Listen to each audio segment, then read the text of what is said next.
So first up is David Roosh.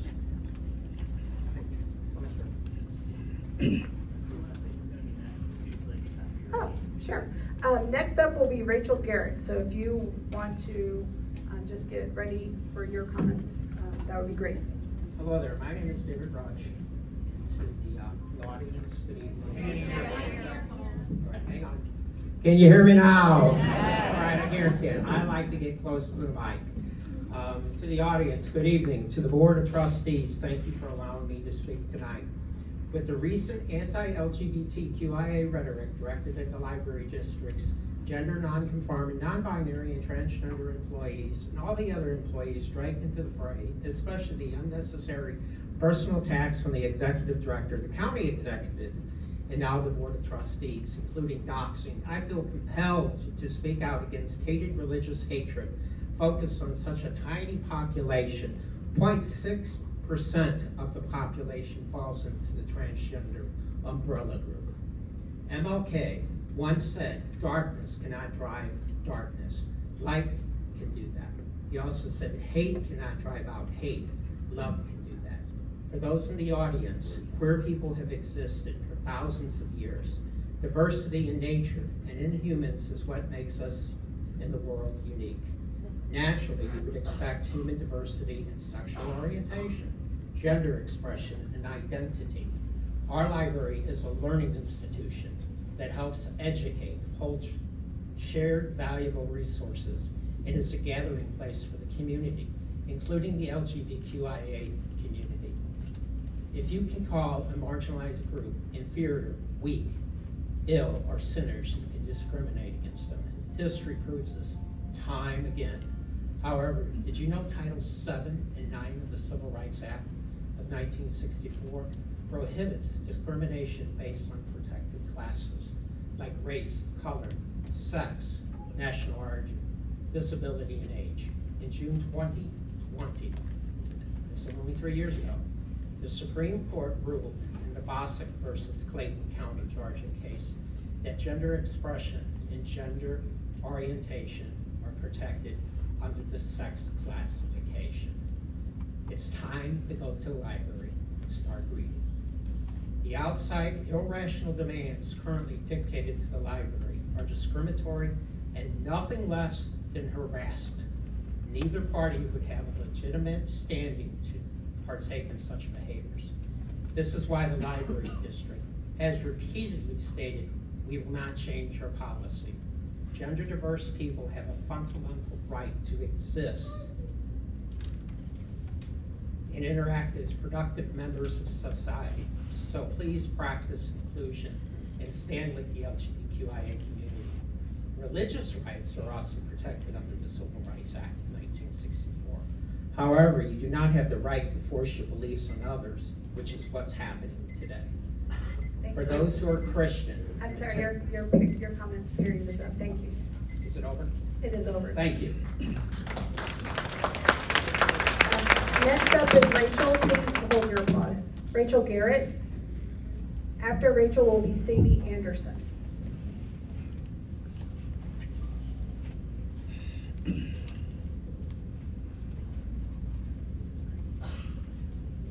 Can everyone hear? Good evening, and thank you for allowing me to speak here today. I have been an avid patron of libraries everywhere I've ever lived. It's always the first thing I do when I move somewhere new is I get a library card. Even though I grew up privileged with computers and books and games back at my house, there was always something special about going to the library and finding something new to take home with me for free. As you might guess, I've never attended a library board meeting before, and I've certainly never provided comment. I am a cis, white, straight woman, and generally the world has been open to me in anything I've ever wanted to accomplish. I've rarely personally been stopped on something I wanted based on who I am, like a lot of people are. And the most important part about having privilege is to speak up for those who are ignored. At the beginning of this country, we claimed to believe in equality, but we also classed people of color as less than. Even after legal amendments and desegregation, our country struggles with equality amongst race. Women were second-class citizens until the 19th century, or as the 19th Amendment allowed us the right to vote, but many people still see women as less than men. Same-sex couples only gained the right to marriage in 2015, and since then, they're still being persecuted and discriminated against. And now, we're fighting for the rights of trans and non-binary individuals, just to exist. People fall on a broad spectrum, from skin color to whether you like your wings mild or ghost pepper spicy. People don't fit into binary molds. Even biological sex is a spectrum, ask any geneticist. This country was founded on the separation of church and state. Therefore, religion is not tied to law or government-funded organizations such as libraries. It is also not supposed to be used as a weapon with which to stifle other people's lives. I can dislike anything about you, your religion, your appearance, your attitude, but as long as you're not actually harming me or others, you have the right to believe whatever you wish. And even though I disagree with you, I will always champion your right to freedom. But, this is the important part, the freedom of belief does not mean you have the right to put others down who don't have the same beliefs as you. Everyone has the right to exist in the world as who they are authentically. And I thank the library for being a welcoming, inclusive space where every person, any age, sex, gender, skin color, ethnicity, religion, or interest can come and feel welcome and safe. Please, I hope you continue to be that space for everyone for years to come. Thank you. Sadie Anderson?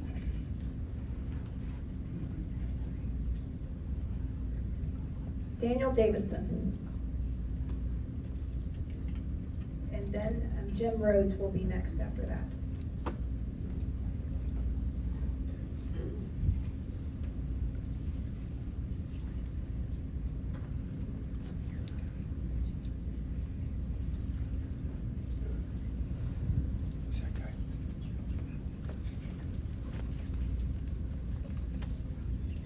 Hello, I'm Sadie Anderson.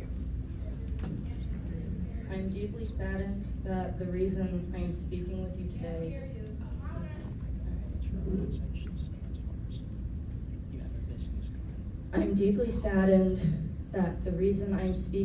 all today is because someone decided to be different. That someone is my partner. I stand before you today not as an activist, but as a human. My partner is having to do something that no person on this earth should have to do, having to fight for their mere right to exist. It has been incredibly painful to watch the person I love go through this, but even when up against all of these obstacles, they've handled every hurdle with such grace. I ask those listening today to imagine one of your loved ones being put through these same trials, standing at a podium defending their existence. I am not up here to protect them because they are stronger than even they know. I'm not up here to defend their character because anyone who has even taken a second to get to know them knows what a vibrant and caring soul they are. And for those of you who have judged them without ever having met them, or perhaps not even seeing them until today, that is your loss. And what a sad loss that is. I ask then what judgments you pass upon me. I am wearing makeup and traditionally feminine clothing just as they often do. What gives me the right to dress this way? What gives me the right to express myself this way? Why does the pigment upon my eyes and the fabric upon my skin not offend you? What gives me the privilege to look this way? I did not have to ask anyone's permission, and neither do they. If I were to take off my makeup and don traditionally masculine clothing like jeans and a t-shirt, would I have to ask permission then? The right for someone to wear the clothing they feel comfortable in, no matter what gender that clothing is linked to at the moment, which is something that has been changing throughout the entirety of human history, is not something to be swayed by the winds of political discourse. My partner, myself, and every single person in this room should be able to express themselves and feel comfortable in the clothing they choose and wear it without fear of ridicule. It is as simple as that. Thank you.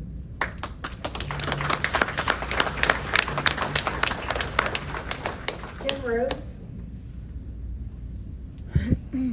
All Jim will be Terry Etherton. Hello, can everybody hear me? Huh? Borrow the mic real quick before you. Absolutely. Thank you.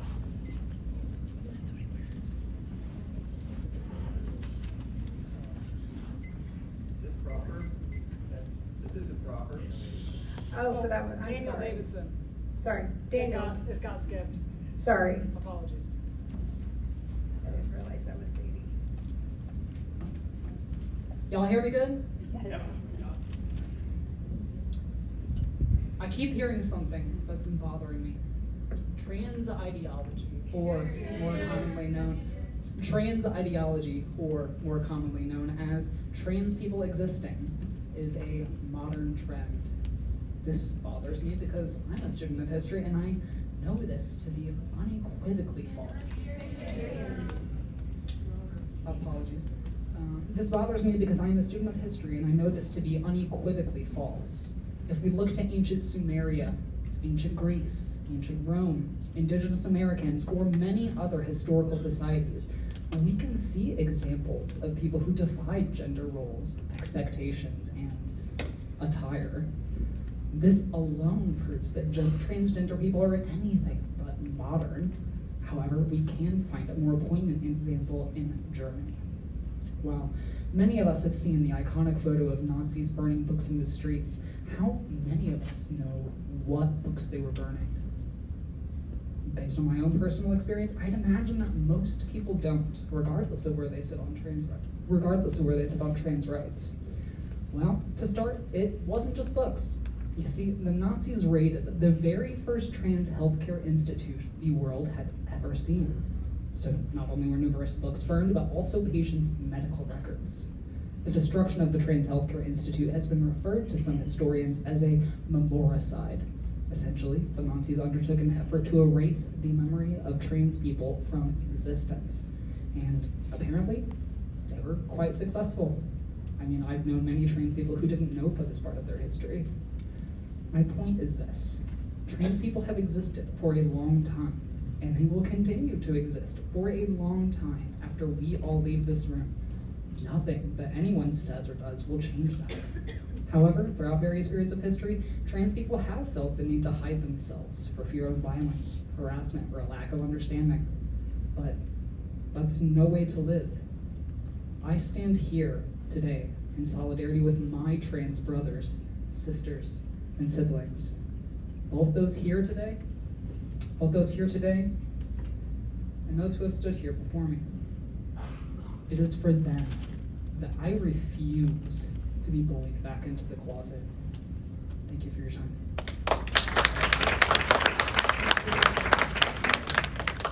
Now, Jim Rose, it's your turn. Sorry about that. Next up is Terry Etherton. Not a problem. I'm simply here to say that I support the library and all of its workers, regardless of their gender or their gender identity. And I thank you, board, for the service that you provide our community. Terry Etherton. And after Terry will be Grayson Justice, sorry about that. Good evening. I'm here to discuss the library certification requirements for the protection of minors rule that was enacted by Secretary of State J. Ashcroft. As you may know, this law pertains to the protection of minors from being indoctrinated into immoral and socially unacceptable lifestyles by way of books, programs, and displays.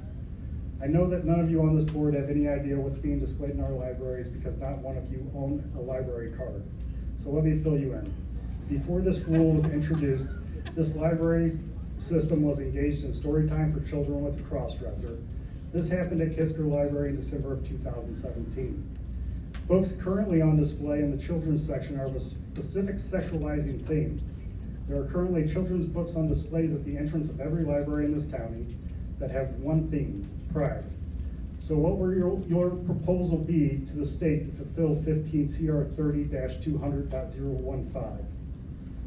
I know for a fact Jason Kuhl has been discussing this new rule with a lawyer. Why is that? Is that so he can circumvent this rule to the best of his ability and still promote his clearly woke agenda on a county that's over 60% conservative? A majority of the population in this county do not want to see this smut peddled to kids and unsuspecting parents who just see a children's book, and then it just happens to be about a transgender mermaid. Instead of wasting taxpayers' money on a lawyer, please just follow the rules as written. I expect these books and every book pushing a sexual agenda on children to have a bright red 2x5 sticker on it reading, "This book has sexually explicit content, pertains to gender dysphoria and or images that are not appropriate for children. We understand that this book was written for children, but many adults would find this book disturbing." After the sticker is placed on these books, they should be put into a corner of the library, blocked off for minors, and have a staff member only allowing access to them by citizens who are 18 plus or accompanied by a parent or guardian who is of age. In closing, I would like for this board to think long and hard about what this library system has turned into. It's a place where regular families don't feel comfortable going into. I want you to know on August 1st, every last parent and friend and family member are gonna come to the libraries and search out these books and challenge them or dispute them for the library's age-appropriate designation affixed to the presentations, events, materials, displays in the library. We also will follow up to make sure our dispute is on display on the library's website, and if it is not immediately displayed, we will send our dispute to the Secretary of State. Thank you.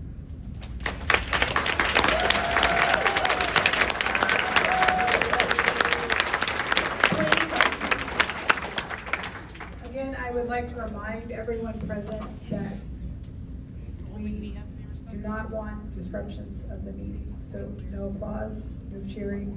We have a lot of people who want to give comments, and so I would like to give everyone the time that they are due. So please, no disruptions. Next up is Grayson. After Grayson is Dan Sexton.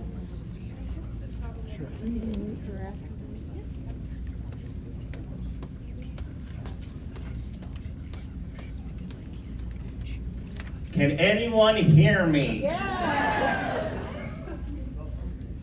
I've been in theater a lot, so I know how to use my stage voice. My name is Grayson Justice. I'm 29, my pronouns are he and she, and I love coming to the library. Last month, a mother felt she was in a life-threatening situation when she saw a non-binary librarian in the children's section. Why, you ask? Well, he wasn't armed with an AR-15. He wasn't using his religion to groom her child and give her hush money. She was, in her own words, he was wearing something drag. As a non-binary person, I love going to the library, and I wasn't stopped by someone for going to the library just because the outfit I'm wearing, and the purse I'm holding, or the bag to put all my movies, books, CDs, and video games that I want to get. This mother wanted to have a private meeting with the CEO of this library, and she did. But then she went to social media for a cry for help post on social media, which the CEO saw and canceled it. There was indeed a protest. A lot of supporters for the librarian side and a small percentage on the mother's side. But she lost her battle, and love always wins. This mother could have gone to any library after the event she witnessed, but no. She used hate, ignorance, and bigotry, just like all the Moms for Liberties, the Proud Boys, and all the mega people out there would do. Throw a tantrum on social media. Grayson, I would ask that you keep it respectful, please. Thank you. Okay, sorry.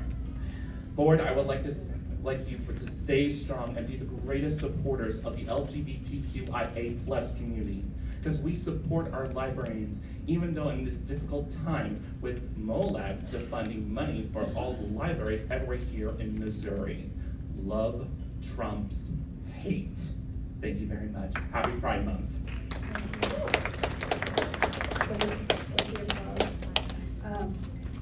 Next up is Dan. After Dan will be Rachel Homelak.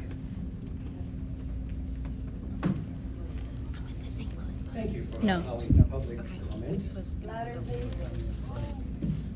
We already heard the last article. Always never close enough. Basically, our country is based as a constitutional republic, and the Constitution was based on biblical principles. The idea in the Declaration of Independence that we all have life, liberty, and the pursuit of happiness. Now, government's designed to protect us all, and from each other sometimes. We have liberty through obeying God's law and through self-restraint. Liberty is different than license, doing what you want, when you want, whenever you want, regardless of consequences. I feel here we're dealing with actions that are going to have consequences down the road. And many families have children, have grandchildren that want to come to the library and not have their kids exposed to what they feel is against the Word of God. And they want to protect their children, and they should be able to come to the library and know that their children will be protected.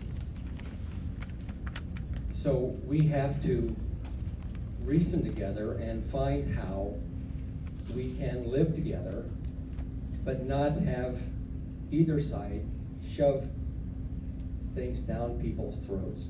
It's just not right. The separation of church and state, that was actually a phrase in a letter Thomas Jefferson sent to the Anabaptists, guaranteeing them that there would not be a single denomination as the Church of America, because they just broke away from the Church of England. He emphasized in the letter that they want to make sure that religion does affect government, because the government that governs according to God's law provides the most freedom. And we've seen that from the growth of our country. Today there are many enemies against freedom in America, and many people are being used by those forces to bring about its destruction. Mm-hmm. So I invite people to do a little more research and find out where their ideologies are actually coming from. Yeah. The last thing I would like to leave with the audience is Luke 17, verse 2. And it would be better for him if a millstone were hung around the neck and he were cast into the sea than that he should cause one of these little ones to sin. Thank you. Thank you.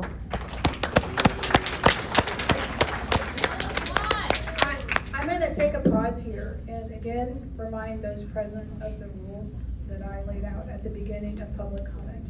Please limit your applause, no interrupting, no cheering, no jeering, no comment on what the commenter has presented here today. Please just show respect to everyone who's here so that we can get through everyone's public comments and move on to the rest of the agenda tonight. After Rachel is going to be Jane Huskar. I apologize again if I mispronounced your name. Go ahead, Rachel. You know who I am and you know why I'm here. Let's just cut to the chase, shall we? I'm a taxpayer and I pay for the library. Want to know what I don't pay for? I don't pay for a guy to dress in BDSM light kink drag and run the children's section of my library. Question: do you think it's appropriate for female employees to wear mini skirts, leather corsets, fishnets, 4-inch stilettos, gaudy hot pink makeup? I mean, this is attire that really is only publicly tolerated in adult settings, such as nightclubs, strip joints, etc. So why is it magically acceptable at the library when a man dresses like this? Well, I'll tell you the reason. The reason is you want to push sex on children. When this librarian wears what he wears, whether it's clothing, jewelry, makeup, doesn't matter. It represents sexuality. You're allowed to label it or justify it however you would like, but you're not allowed to desensitize it or desensitize what's actually going on here. You are allowing the sexualization of children, and I'm not going to tolerate it, and I'm not going to pay for it either. Children and sex, sexual identity, sexual expression, sexual preference, anything to do with sex, and including children in that, should never, ever go together. St. Charles is against this blatant, open sexual abuse towards children. You do not control how I parent my child. You do not control what my child is exposed to and isn't.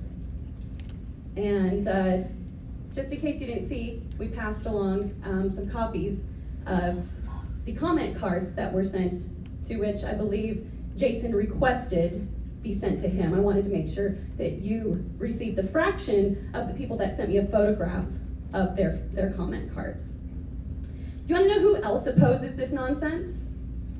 Your employees. That's correct. Your employees. How do I know that? I'm glad you asked. They talk to me. Lots of them. How dare you put them in a position like this?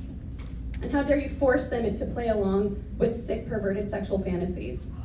Okay. Have a little bit of respect and stop pushing your sexual agendas on everyone, targeting our children. Stop targeting our children. Rachel. I said what I said. You should please.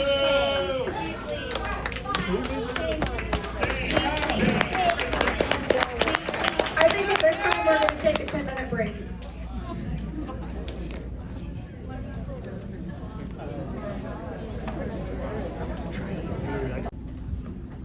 Why do mothers take their children to the library?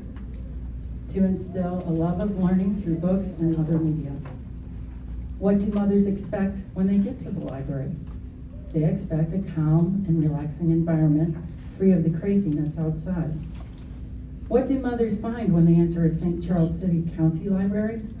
A man dressed as a woman, a transvestite, a gender-dysphored person trying to indoctrinate our children, trying to infuse our children that men can be women and women can be men. Putting on a dress does not make you a woman. Whether you are a man or a woman is decided in your DNA. You can argue, stamp your feet, put on a dress, lipstick, and earrings. But if you have 2 X chromosomes, you are still a man. And no, you really can't be non-binary since that doesn't exist. That's how ridiculous this world has become. Excuse me.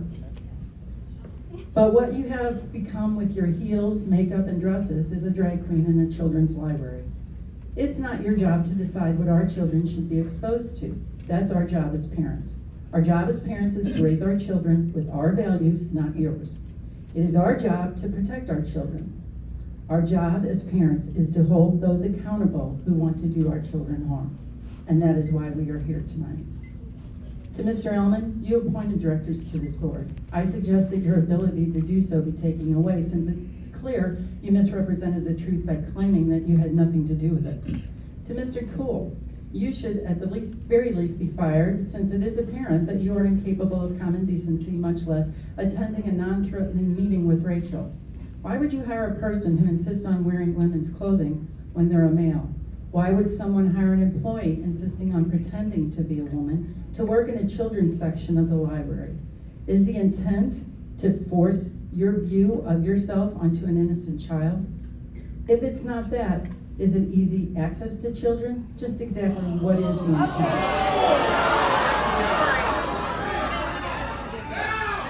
Shut I it think we should down. throw some people out of here. Please enforce the rules. Shut it down. Please. I understand that during this comment period, you may hear things that you don't like. Or I the understand. However, all right. She's a board member. You said you shut down. I would please ask that you remain quiet during the comment period. Please defend the rights of others. It's called respect. I will remind you that if you do not follow the rules, I will ask you to leave the meeting. I've had to say this multiple times now. Like I said, I understand that some people may not like what they're hearing tonight, but the point of the public comment is for people to tell the board their thoughts and have an opportunity for us to listen to those thoughts. Me not interrupting at a point where you think I should interrupt is not any indication of the board's viewpoint on what is being said. It is simply us respecting the public's right to come here and comment during the public comment period. I will interrupt or ask someone to stop speaking when it is appropriate, but again, please do not interrupt while someone is speaking. No cheering, no clapping, no shouting, no noise, please. If we can get through. About sexual attitudes is not unfair? No, this is not a back and forth. This is not a Q&A. This is the public comment period. It is the period for the board to listen to the concerns of the citizens of this county that they want to bring to the board during this period. Again, I recognize that you may not like everything that you're hearing, and I'm sorry, but that's the public comment period. I would ask that you be quiet when the board is speaking or when commenters are speaking. If you cannot do that, then I respectfully ask that you leave the meeting now. I will give you 2 minutes to exit the room. Because if I have to keep giving this morning, we will end the public comment period and move on to the rest of our agenda. We really would like to hear from those who have shown up tonight to share their concerns with us. So please show respect to your fellow citizens. Let them say what they came here to say. And again, I recognize you may not agree with what they have to say, but I would expect Jane to show the similar respect to anybody else who comes up to the podium by not shouting out or interrupting while she's speaking. Thank you. Working in the children's section makes me suspect that you want to harm our children by exposing them to things they don't understand and can't understand until they are old enough to process your dysphoria. Fortunately for me and my family. Jane, I'm sorry, your time is up. Thank you. Quiet. Amy Robertson. After Amy, it's Jamie. I'm sorry, I can't quite read the handwriting. Maybe Janae. Go ahead. Good evening. I am not a member of the LGBTQ community, and as a matter of fact, I know and understand very little about it. I come to you this evening as the mother of 6 children who absolutely love utilizing the resources and activities they find here. 2 of my children are profoundly deaf, have autism, and have severe ADHD. These 2 children frequently find themselves on the outside looking in, hoping desperately that someone will invite them to a birthday party, a social event, to sit at the table with them, or even just grant them a high five as they walk by in the hallways. While they have had some beautiful friendships, they have also experienced indescribable rejection. When my first deaf child was 7, he attended his first year of Mike Bush Fantasy Baseball Camp for the Deaf. I nervously anticipated how his first day would go, and when he came home, I said, "How was your first day of camp?" And he looked at me with his big, beautiful brown eyes, and he said, "It was great. I'm not gonna die." I was a little confused, and so I said, tell me what you mean. "Mom, there were deaf grown-ups, tons of them, and teenagers too, and tons of kids who are also deaf like me. They even have cochlear implants, and some of them use sign language like me." In that moment, I realized that despite our best efforts to relate to him and give him everything he could possibly need, we had somehow failed to give him a world where there were other children who looked like him, talked like him, and experienced the world like him. What those summers at Deaf Camp did for his confidence and self-esteem is something that can never be measured. I think we can all agree that the time, funding, and energy that went into providing that experience for my son was well worth it. Ladies and gentlemen of the board, when a patron walks into your libraries, no one knows what their lives are like. No one knows if perhaps like my son, they feel there is no one else like them anywhere. When libraries allow patrons to meet and interact with staff from all walks of life and allow borrowers access to books about characters from every imaginable circumstance, we show them that they matter. We show them that somewhere, somebody gets it. Actively removing books representing any demographic or formally requiring an individual to hide who they are sends a message loud and clear. You don't belong here. You're not a part of us. You are worthless. I stand before you this evening not as someone who fully understands the LGBTQ community, but instead as a mother who understands in the most profound way possible what it means to want nothing more than for my children to be accepted, acknowledged, and reflected in their educational spaces, in their communities, including the libraries that they come to for a place to escape the world, and in the books they read.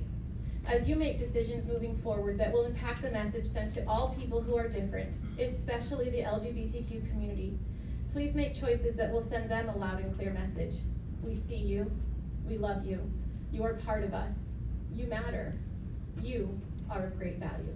Thank you. Next up is Janae. I'm sorry if I didn't say that correctly.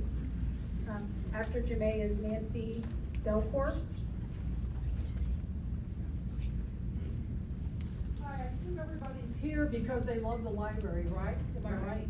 Yes. You're all library lovers, so we have an agreement here, right? Yes. Okay. Louder. Okay, what I'm trying to say is I was asked to come because of my son and my niece and their Bible. They go with the Bible, okay? So they have to believe what they gotta believe. You gotta believe what you gotta believe. So to enjoy the library, can't we wear khakis and a polo and make it about the library? Yes. And get back to enjoying the library? I just think that's very important because this really makes me very sad because one of the real important things in my life was when I discovered the library. I love the library. And I just thought, I'm just not gonna go, okay? Because it's conflicting with some of the ways I believe, okay? But I don't hate anybody. And my son always tells me, you gotta show up, you gotta go over there. So I'm here. So I hope you can understand something that I'm saying. Be together on stuff. Learn what you share. And everybody's here because they love the library. So let's get back to that. Can we do that? And just go with the uniform. It's not too much to ask. Nurses wear uniforms, cops wear uniforms. You know, it's not a big deal. We don't have to always disagree and be divisive. I don't think it's necessary. And so maybe I'm nervous. I'm not making any sense, but God bless you. Next is Nancy Delcourt, and after Nancy will be Fran Froelich.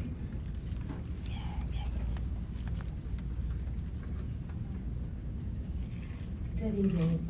My comments pertain to employees of the library, not patrons.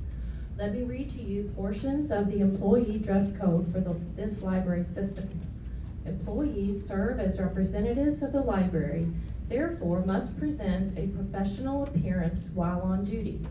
Work attire should complement library services and programs and convey respect for our customers. It is expected that all staff members will consider their positions, duties, customer contact, and safety standards when choosing their work attire. All clothes worn at work should be work appropriate. The responsibility to ensure that employees are meeting acceptable standards of dress lies with the immediate supervisor. That concludes what I will quote from the dress code. It is sad that in this day we have to explain to people what is professional and work appropriate. But due to recent events, we ask that the employee dress code be updated to be more explicit. To be clear, any employee that shows up to work adorned in clothes, jewelry, or makeup that is eccentric, flamboyant, flashy, draws attention to oneself, is immodest, or in poor taste, is neither professional nor work appropriate. Furthermore, undergarments should not be visible and should not be worn as outer garments. We demand that employees be expressly prohibited from cross-dressing. Men should not wear a style of clothing, shoes, makeup, or jewelry that has been established for centuries in this country as what would be worn by women. Cross-dressing sends a confusing message to children that is harmful to them and serves no purpose in a taxpayer-funded public institution. We implore that the employee dress code be enforced by management at each branch, that upper management respect and support a manager that calls out an employee for unprofessional dress, and that the manager be protected against retribution or any other negative repercussions. We further ask that the employee dress code be effectively communicated by management to all new hires, and that managers hold annual refresher training on the employee dress code for all employees. We demand that the library, being supported by community tax dollars, be run by management that will uphold common sense community standards. I ask that the board follow up with me in a timely manner to communicate how these issues are going to be resolved. Thank you very much.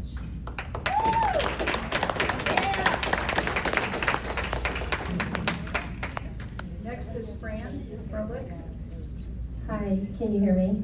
I'm height impaired, so I want to make sure that I want to thank the board for this time that you've given me, and thank you for how you run the meeting. You've been very fair, and I appreciate that across the board. I saw someone when I came in wearing a shirt that said equality. That's exactly what I'm asking for, that the county professional dress code be enforced. A dress code makes all employees equal, as well as it makes the library inviting to people of all age groups. Going back to equality, it means a state of being equal. Equal meaning the same as and alike in value. We live in America where we're all afforded many different freedoms that other countries do not have. The freedom to choose where to work, what religion to follow or not to follow religion at all, where to live or what to wear. Also in America, we have documents that state we're all equal, no class or person is above another. Thus, we should be respectful of others around us.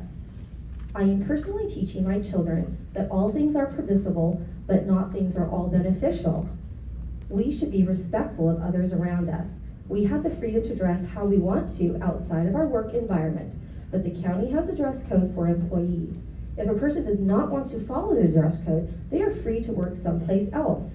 I am not against any persons or what they do on their own private time. This is a matter regarding the library, which is funded by taxpayers' money. I am merely asking that the St. Charles County dress code be enforced to all who work as employees of the county. No special preference or superiority be given to a special person. Please enforce the dress code so that it is not disrespectful to other employees, library patrons, and no unfair impartiality is shown to anyone, as everyone should be equal. Thank you for your time.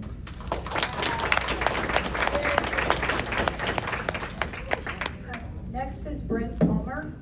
After Brent will be John Andasilich. Sorry if I mispronounced your name. Brent? Yes, swimming upstream.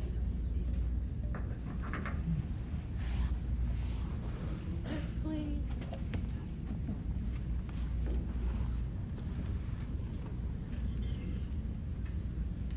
Good evening, my name is Bryn Palmer, and I am just a moment, let me pull this up. Oh, you can't hear me? No. My name is Bryn Palmer, and I'm a 32-year resident of St. Charles County. And it's great that we're in a library, because libraries have been around for thousands of years, and they have really given us a history of civilization and gender and how men and women interact and dress. There was some discussion about that tonight. I'm not going to state that, but I did reflect on this, that the earliest Americans, the Native Americans, bejeweled themselves, they wore paint, and there were different things that they did. In fact, some folks may not think that it's appropriate for me to be up here tonight, because I am a woman with short hair, wearing makeup, and I'm wearing slacks. And you know what? This is a democracy, and y'all have every right to feel that way about me if you want. Not a problem. However, I would suggest to you that if I have the right skills, it should not prohibit me from working at the public library. I have a right to do that if I have the skills. Having traveled on business across this country for over 25 years, I have worked with many different people. So I've seen all types of dresses. I've seen all types of interaction. And this is what I'd like to say to you tonight. There are all kinds of people in our country. And you know what I do? I trust parents. I trust parents. I trust parents to have healthy conversations with their children, that we live in a democracy. And there are people who may not look like you, act like you, and do things just like you, but that's gotta be okay. Just like me up here in my slacks tonight, because we live in the United States and we live in a democracy. And as a business person, I would say to you, it is important, because when your kids get out into the world, they're probably going to have to provide services to people not like them, or maybe sit in a cubicle next to somebody who's not just like them, and they are going to be able to have to navigate through the myriad of different belief systems in our country. And so the foundation of going into a public library, the place of knowledge for thousands of years in our world, is a good place for them to be able to go and learn about different cultures and different people. Because, you know, there's a world outside of St. Charles County, and they may have to go work in it, and they may have to go live in it. And they will be more successful if they have the ability to navigate that system and learn how to work, play, engage with other people, even if they don't look like them, or even if they're going to cancel their vote out. Because this is the United States of America. Thank you. Liberty and justice for all. Thank you.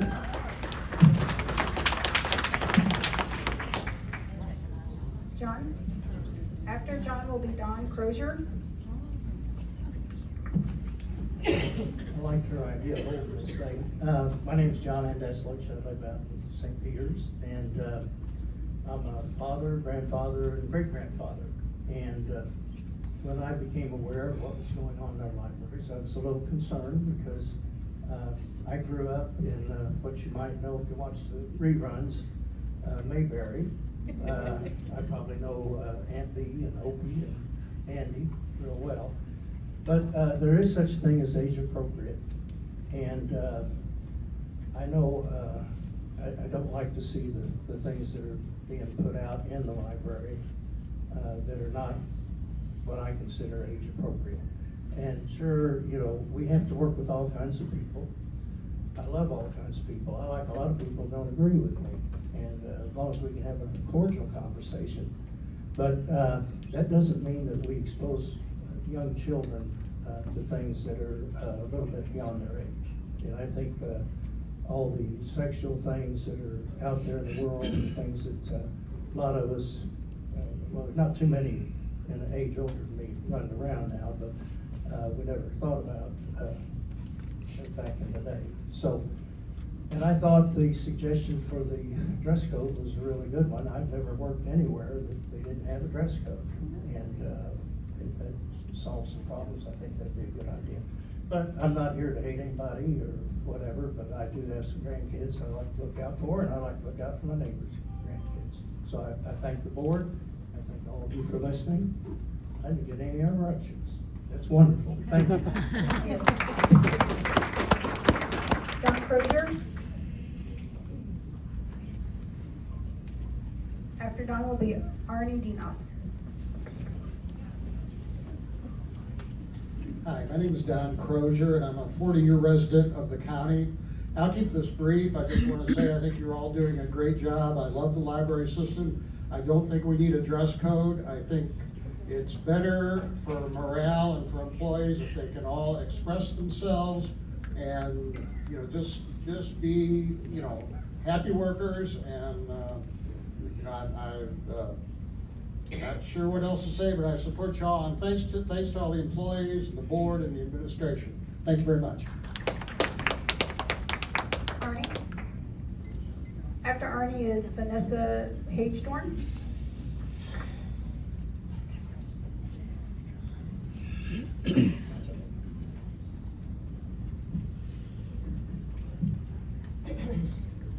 Good evening, members of the Board of Trustees. My name is Arnie C. A.C. Dienoff, County Public Advocate. Sorry, is this on? Is it on? Okay. Sorry, can you hear me now? There we go. My name is Arnie C. A.C. Dienoff, County Public Advocate. And tonight I'd like to split my time before the budget on your agenda and the dress code. In the budget, there will be a windfall of more taxes, 27 to 32% assessed value increase. This budget has a $1.2 million deficit spending from the reserves for capital improvement projects. We as a county are growing by leaps and bounds. $210 million in new construction value countywide. For the 4th year in a row, I asked the Library Board of Trustees that you establish a special building fund to avoid a tax increase or a bond issue. I asked that you restore Sunday operations fully district-wide. It was a bad move by the administration and a recommendation to the board. I am opposed to $250,000 in new administrative positions. I'm opposed to the Director of Security, Public Safety. Let's rely on local police departments and the county police department. When it comes to pay, part of the budget is $1.2 million in increases in salary. According to the director, and I've asked for this information before, the salary study from the consultant is not complete or has not been handed over to the board in writing. Now let's get our priorities straight. 10% should not be given to the cabinet. The director makes currently $150,000 in 2022. Just 3 months ago, you gave him a $14,000 pay increase. And so the cabinet members that make between $90,000 and $130,000, they don't deserve the 10%. It's out of propriety. It should be 2 or 3%, not the 10% to the library assistants that are making $13.39 an hour, or branch managers making $18.03. And so we really need to set that straight. Now, when it comes to the dress code, I'm a conservative, I'm a Republican. We live in a dominated 75 to 80% Republican county. The employee dress code, which I'd like to speak about really quick. Employees serve as representatives of the library and therefore must present a professional appearance while on duty. Work attire should complement library services and programs to convey respect for our customers. It is expected that all staff members will consider their position, duties, customer contact, and safety standards when choosing their work attire. We have failed the last paragraph, and the director's failed in his responsibility of assuring that it is across the board. Thank you, Arnie, your time is up. Next up is Vanessa.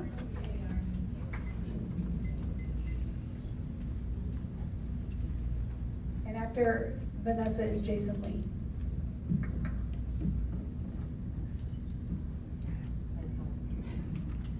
Okay. Okay, good evening. My name is Vanessa.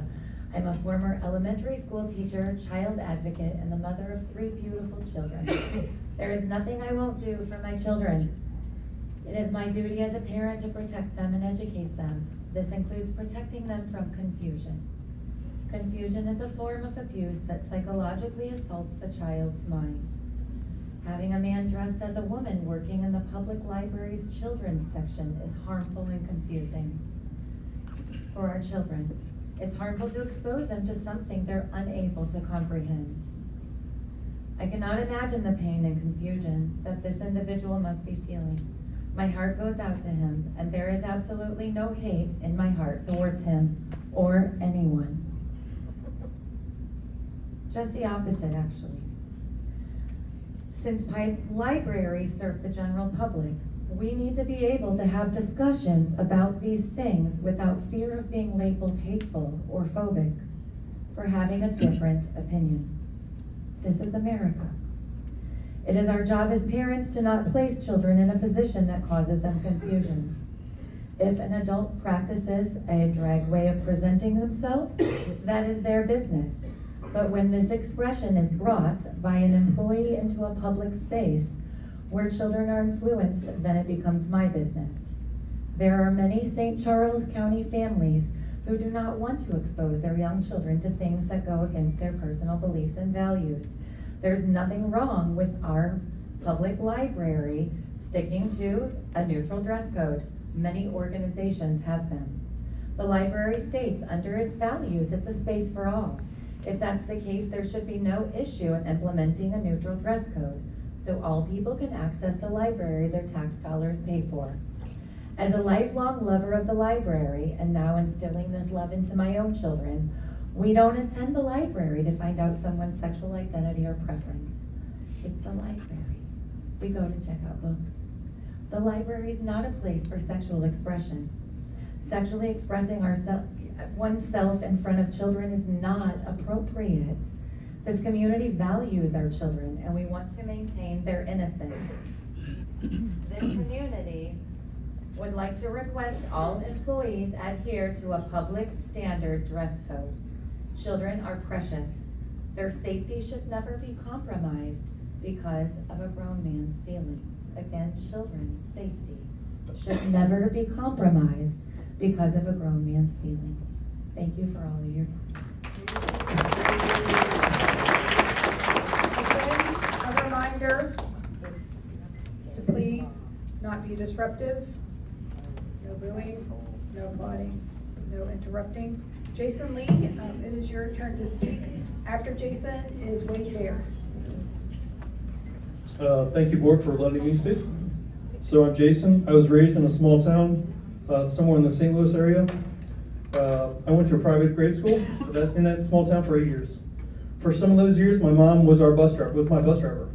For the afternoon route, she would drop me off at the small town's public library, as she took all the students home that lived southwest of town. Then I would get back on the bus as she drove back through town. So I got to spend probably 30 to 40 minutes at the library almost every day. I love to read as a boy, and I love the library. But based on the woke delusion that I see happening at these public libraries, I will not let my kids visit these libraries, especially when we have a biological male who will always be a biological male based on his XY chromosomes with a goatee, but wearing a skirt and makeup in that children's section. Next, I would like to give tribute and thanks to both of my late granddads. Both were born in 1921, both served in World War II, the greatest generation. They both served that flag that we just pledged to. Since I never served a branch of the military, I am speaking as a grandson of these two great men who helped keep the world free. But do they intend to fight the Nazis and the Japs? One granddad was wounded, hospitalized by a German. Jason, please keep it respectful. What happened? He used to sign word with the Japanese. Japanese, sorry. Please. I will Okay. ask again for the audience to not interject. Okay, all right, so, but do they intend to fight the Nazis and the Japanese? Sorry. One was wounded, hospitalized by a German screaming Mimi in France, and my other granddad served on a ship that was hit by 2 Japanese kamikazes in the Pacific Ocean. Did they serve for a man, a male pervert, to wear a skirt and makeup with a goatee in the children's section? Jason, I'm not gonna warn you again. No name calling. Please keep it respectful. Thank you. Okay, so lastly, I don't have his actual words, but I heard an actual veteran's words on the radio about his comments on Pride Month. Our society is currently upside down. When Christians get 1 day for Christmas, 1 day for Easter, and the vets that died in service get 1 day for Memorial Day, and the living vets get 1 day for Veterans Day, but the transgenders and homosexuals get a whole month for Pride Month. Upside down.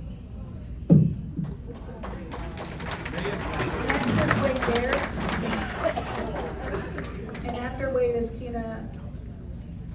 I apologize again if I mispronounced your name. Please, no comments. All of May is dedicated to military veterans, by the way. You didn't know that. Yeah. And context, my friends, is everything. Context is everything, my friends. Okay? In the context of a public library, okay, it's a public service. It represents the face of our community, and it should look like the face of our community. I see a ton of beautiful trans people here tonight. Okay, I see them every week when I walk down Main Street. Okay, and they are part of our community, and guess what? They pay taxes. Churches usually don't. Okay. Okay. All right. Praise the Lord. Now, let's talk about context. Somebody over here told us to do some research, right? So I did some research, and I found that the source of this complaint is a school teacher. Okay. Our teacher at a local Lutheran Assembly. I'm sure most of the church members that are involved with that church are here tonight. Okay. We find that they are an actress.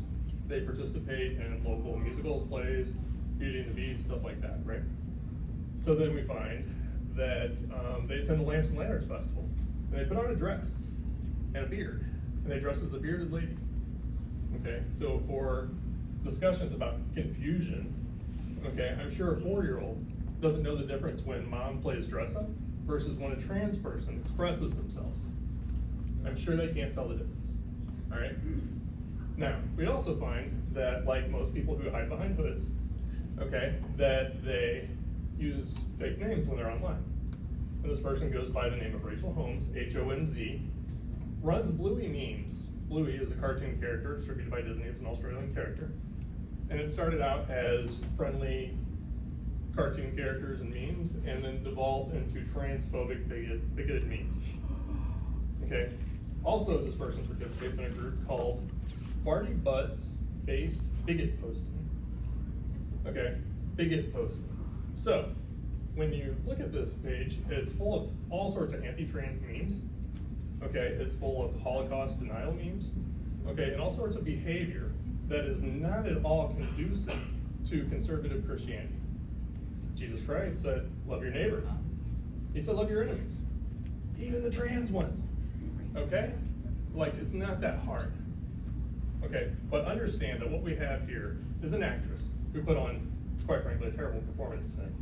But an actress nonetheless, who's playing the part of a concerned mother, a concerned Christian. Okay, which is not the case at all. If you do the homework, do your research, you'll find it's nothing but bigotry and hatred. That is it. Nothing more, nothing less. For us to take this complaint as a genuine concern is ludicrous. Okay? Mr. Kuhl and his team have done very well. Time's up. Thank you. Thank you. Your time is up. Next up is Tim. Is it Tim? I'm Close. sorry. After Tim is David. Is it Romig? I hope I'm saying that right. Again, I apologize if I'm butchering your name. Okay, I'm not a public speaker, so thank you for the opportunity to speak, and I'll try to articulate my thoughts.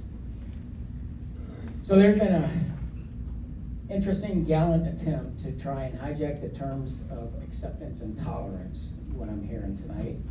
It's interesting to me that when someone speaks out against issues like this, we are said to be intolerant and even discriminatory, when in fact I've witnessed those who promote and support this type of behavior that we are discussing to be the ones, in my opinion, who are hate-filled, bigoted, and intolerant, especially towards our innocent children and those of the Christian faith or conservative belief. If a man wants to dress like a woman or a woman wants to dress like a man, that's their business.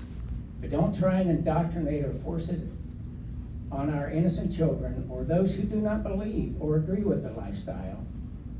As far as the library, suggests that the publicly funded library institute a standardized dress code for all employees. Evil prevails when good men remain silent, so I speak up and voice my opinion. Thank you. Thank you. David? The person just spoke, or the next one? David Romig, I do believe. It's me.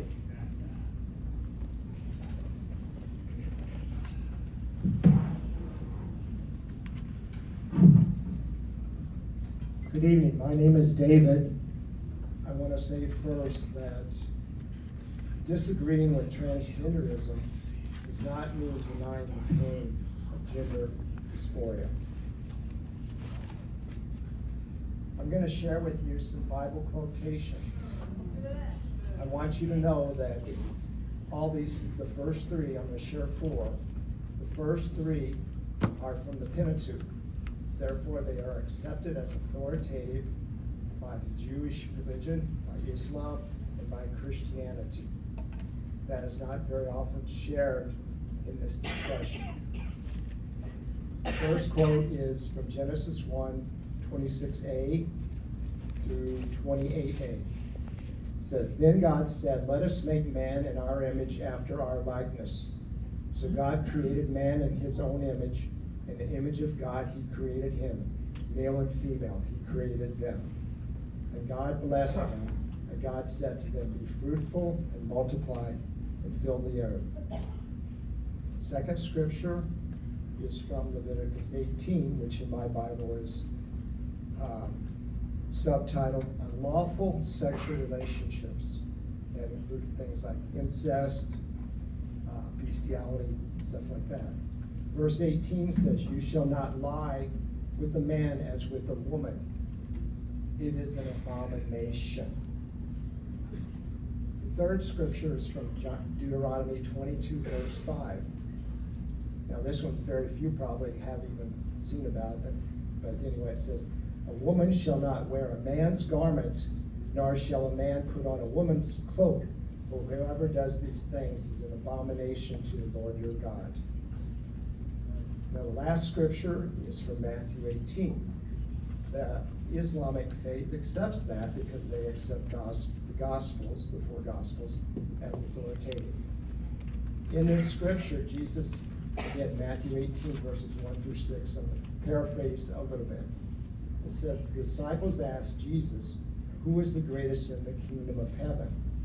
Calling a child to them, he said, whoever humbles himself like this child is the greatest, but whoever causes this one who believes in me to sin, it would be better that a great millstone be fastened around his neck and thrown into the depths of the seas than to cause one of my little ones to sin. Thank you very much. I'm gonna take a pause here and just checking with the board and staff. Is everyone good to continue? Do you want to take a little break here, or how's staff?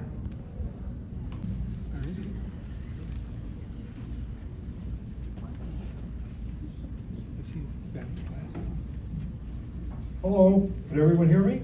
Yes. Well, I have a little different tack tonight. We've heard from God. We've heard from Jefferson. How about a little Andrew Carnegie? Andrew Carnegie said, a library outranks any other thing in a community can do to benefit its people. I'll say it again. A library outranks any other one thing a community can do to benefit its people. This library fulfills that promise.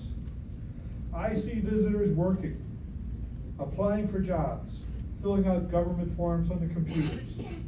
I see visitors getting warm, going to the bathroom, sleeping at the library. I see students meeting after school in a safe place. I see children, seniors, just ordinary people escaping into a book. I bring my great-granddaughter, I have brought my grandchildren to Linneman. In 2023, I was in Linneman 2 days a week to prepare taxes under the library and art sponsorship. I met and interacted with the Linneman staff. Prior to retiring, I managed a large staff from executive positions. I know from observation when a staff is functioning well. The staff at Linneman is well functioning, including the alleged Tran. I personally have interacted with the alleged Tran and found him to be personable and professional. There are no uniforms at Linneman. Everyone dresses differently. So what? Look around. We're all dressed differently tonight. So is it at Linneman. I support him. You should too. Thank you. Thank you.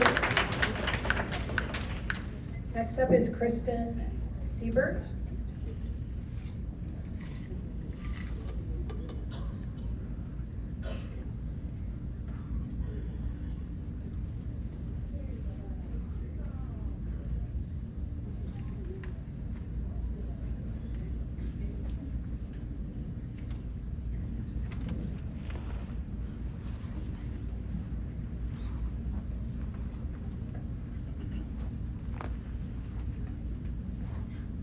Can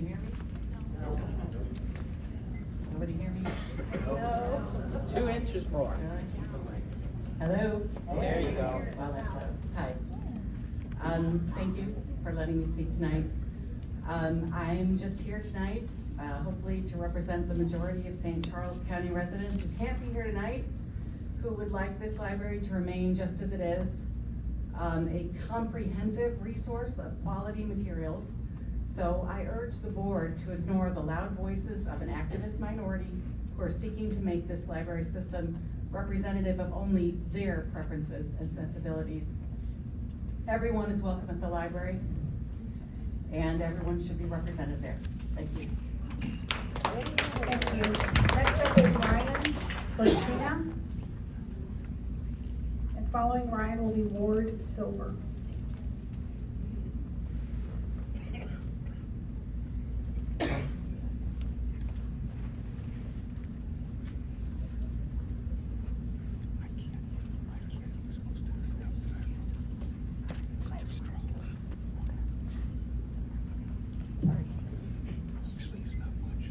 Good evening, everyone, and I'd like to thank you all for your service to our community. My name is Ryan Listina, and I'm here to support you. As a resident of St. Charles County, I'm here to thank you for providing a wonderful library system for my family, friends, and my neighbors. A place where everyone is able to be themselves while exploring culture and history in a safe and inclusive environment. Thank you for providing a safe haven for literature that allows people to understand that they're not alone in their journey. And although they may be judged harshly by a vocal minority, they are accepted and they matter. Most importantly, I want to thank you for protecting your employees from those who seek to silence them, to vilify them, and in many cases to outright remove them from society. I hope we all understand that many of the people here tonight calling for a neutral dress code are being disingenuous. This is lying by omission. There's an underlying agenda, and these are the very same people who continue to push to remove books from the shelves of libraries across the country. The same people who are working with legislators to draft laws so sweeping that they forbid teachers from even letting kids know that it's okay to have 2 moms or 2 dads. Please do not give these mice a cookie, as their next demand will most assuredly not be a glass of milk. Next up is Ward Silver. Following Ward will be Heather Ewald. Sorry again if I mispronounce your name. Thank you. Can you hear me? Yes. Okay, very good. First, thanks for the opportunity to express my views to the board. And I'm going to talk about what the library means to all of us as an institution. Thank you, first of all, to the board and the staff for the good job that you've done creating and maintaining this public resource despite big changes in technology and media. It's really a great example of what the public sector is intended to achieve. Keep up the good work. I'd like to remind everybody in the room that libraries are part of our public commons. They were first established in the United States in their modern form in 1833, 190 years ago, with the express stated purpose of being open to all classes of the community. And this is one of America's great inventions, and it has served us well. As a public commons, it is the responsibility of all of us to share and respect it. No one may claim exclusive or superior authority over it. The library must remain open to all patrons and staff. It is then up to us to work out individually how we participate in its use without imposing our views on others or restricting them. If a child is confronted with something new or unusual, which happens throughout their entire life, the right answer is, this world is full of different and unusual things. Would you like to read a book about it? Okay. So it is particularly true that when strong feelings are held or incited, we must work the hardest to maintain our commons. There have been numerous periods throughout our history when issues of race, religion, and political beliefs challenge the libraries. I am old enough to remember the same discussion in the context of skin color and civil rights books. We should all be proud that our better angels made it possible for us to enjoy our commons as it is today, a free and open environment. And in closing, I appreciate and am confident that a substantial majority of the citizens also appreciate having a library that embodies the phrase with which we close the Pledge of Allegiance, with liberty and justice for all. Thank you. Thank you. Heather? Mule? Apologize if I mispronounced your name. After Heather will be Judith Moorfield.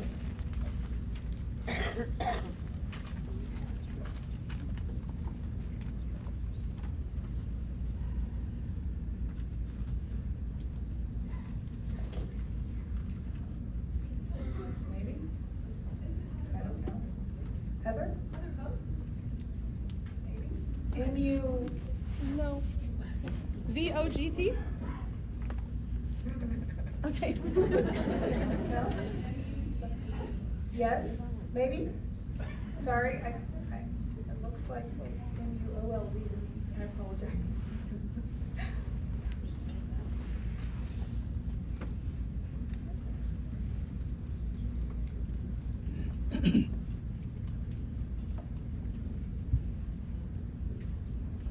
Hi, my name is Heather Mott. I've lived in St. Charles County for about 25 years. Sorry, my name is Heather Mott. I've lived in St. Charles County for about 25 years now. Libraries are a safe space. They need to be maintained as a safe space. In many places in the state, the library is a place where those with no financial means can have access to internet or books, to apply for a job, file taxes, and sometimes, in cases, children get a meal in the summer. Who is anyone in this room to judge who can be in the library, work for the library, or on a more basic level to exist? Do these people skip the verse of the Bible that says, "Judge not, lest ye yourselves be judged"? I would guess that there are no perfect people in this room. I know I am far from perfect. I would also guess that if we started to impose ridiculous restrictions on all the things that everyone in this room disagrees with, we wouldn't be allowed to wear much. Should men in this room be allowed to wear pink? Surely that's a feminine color. Should Scots be prohibited from wearing kilts? Should Native Americans be prohibited from wearing Native American dress? I would guess we should talk about makeup. I guess everyone in this room equally disapproves of each of the last 5 presidents of the United States. They all 5 wear makeup. All of the sexiest men from People magazine over the last 10 years, yep, all makeup. Famous televangelists, yep, makeup too. Right now there are some amazing musical acts touring the country. Guess what they all have in common? Makeup. Famous St. Louis men, John Hamm loves to wear eyeliner. Famous actors, Kevin Costner. Famous musicians, Prince, wore more makeup than I've ever had on. Famous athletes, Cristiano Ronaldo. Famous soccer player, guess what? Eyeliner all the time. Hate is more likely to hurt children than the manner of dress of a librarian. Judging people by their appearance is hate, pure and simple. Please do not let hate win. Another speaker said that women should also not be able to wear hot pink makeup. I think that makes the point about how ridiculous all this is better than anything else I could say. I would never be afraid to have my children come to the library. I would absolutely be unwilling to expose my children to some of the hate that has been in this room tonight. It's disgusting, it's unchristian, and somehow there are people in this room who believe that they are one of millions of taxpayers in this area, makes them uniquely able to impose their will on someone else. Please do not let hate win.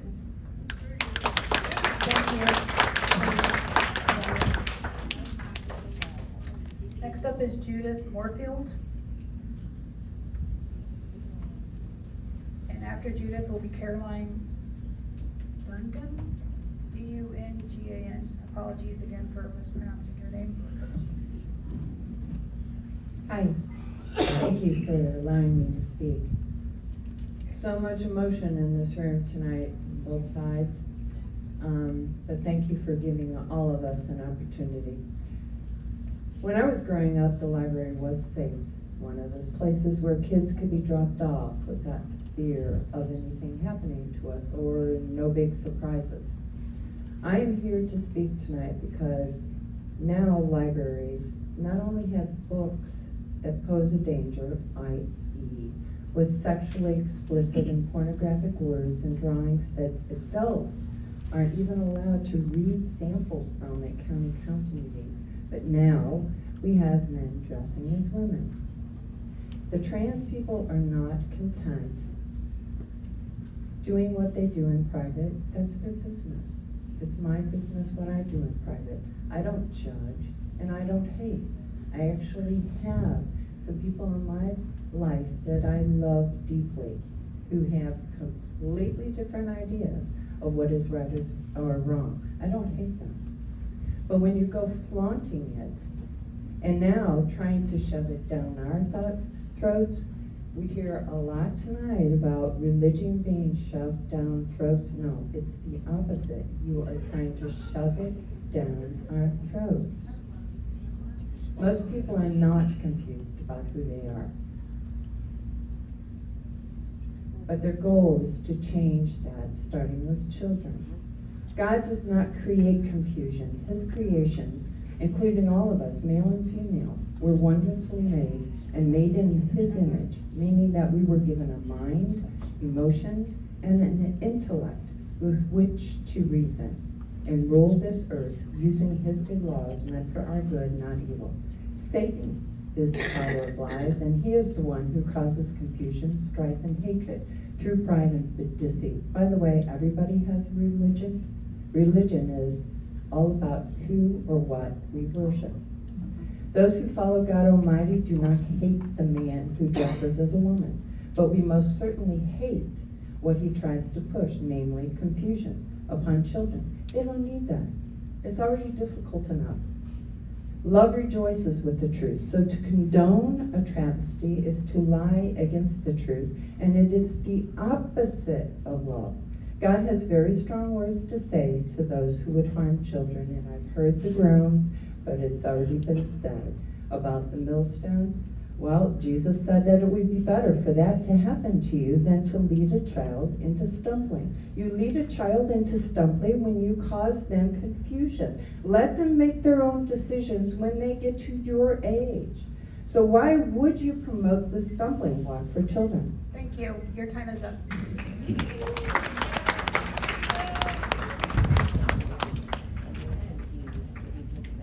Caroline? After Caroline is Rebecca Duncan.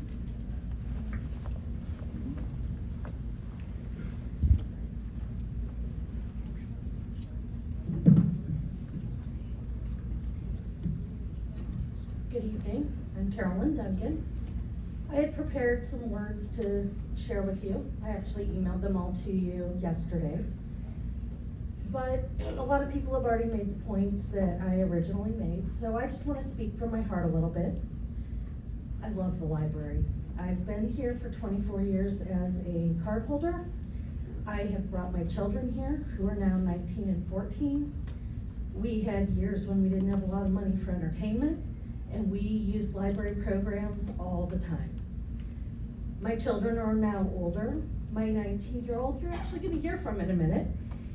She's a great kid, and she volunteered here for years. I'll let her go on from there. She's got her own story to tell. My son doesn't volunteer at the library, but I can't tell you the number of times that we've gone. In fact, today in my memories from 7 years ago, we were at a library event where we were making mazes out of Legos, and my son built a double-decker maze where the marble went through the maze, dropped down to a lower level, came out. He's my future engineer, and we have a lot to thank the library for.